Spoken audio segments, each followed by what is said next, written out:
টক ঝাল মিষ্টি আম ভর্তা করি। আমগুলো বাজার থেকে কিনে নিয়ে আসছিলাম, এগুলো বেশি একটা টক না। ছোটো ছেলে নাকি কাঁচা আমের ভর্তা খাবে, তাই ওর জন্য ভর্তা করতেছি।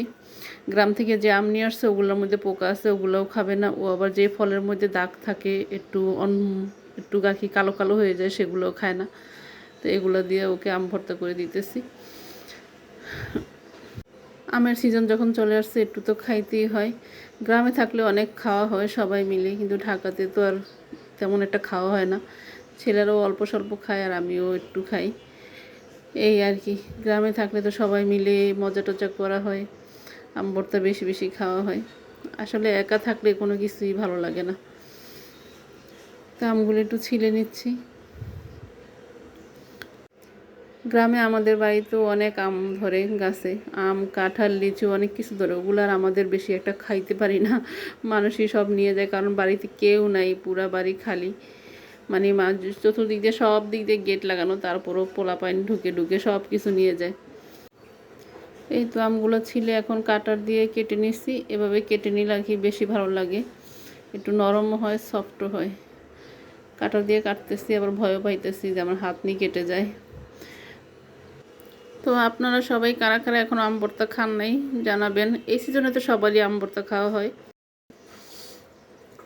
আমের ভর্তাটা অনেক মজা হয়েছিল।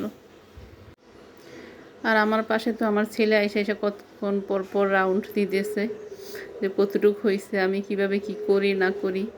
ও আমি কিছু করার সময় ও আইসা আইসা আমার কাছে দাঁড়ায় থাকে।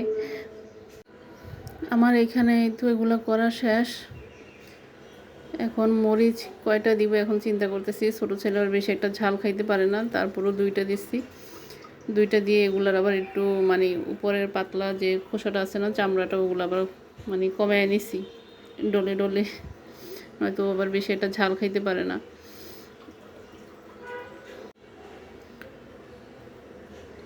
দেখেই খেতে ইচ্ছে করছে না আপনাদের?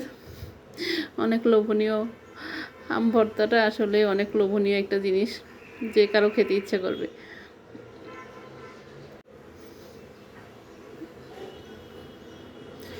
এই যে এদিকে আমি দেখতেছি মরিচের মানে উপরে পাতলা উপরে যে চামড়াটা আছে ওগুলো ফালাই দিতেছি। আমার মনে হইতেছে বেশি হয়ে গেছে, কারণ ও আবার মুখে দিলে হাঁ করে বসে থাকবে।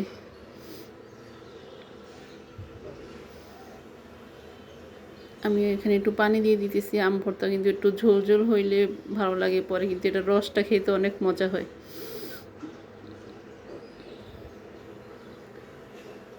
একটু চিনি দিচ্ছি যাতে একটু মিষ্টি টক ঝাল সব রকমের লাগে।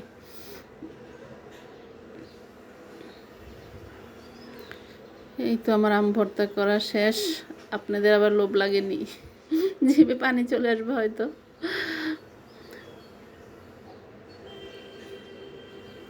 তো সবাই ভালো থাকবেন, সুস্থ থাকবেন, লাইক কমেন্ট করবেন। ফাইনালি হয়ে গেছে আমার আম ভর্তা।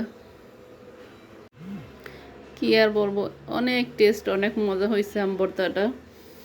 তো সবাই ভালো থাকবেন। আল্লাহ হাফেজ।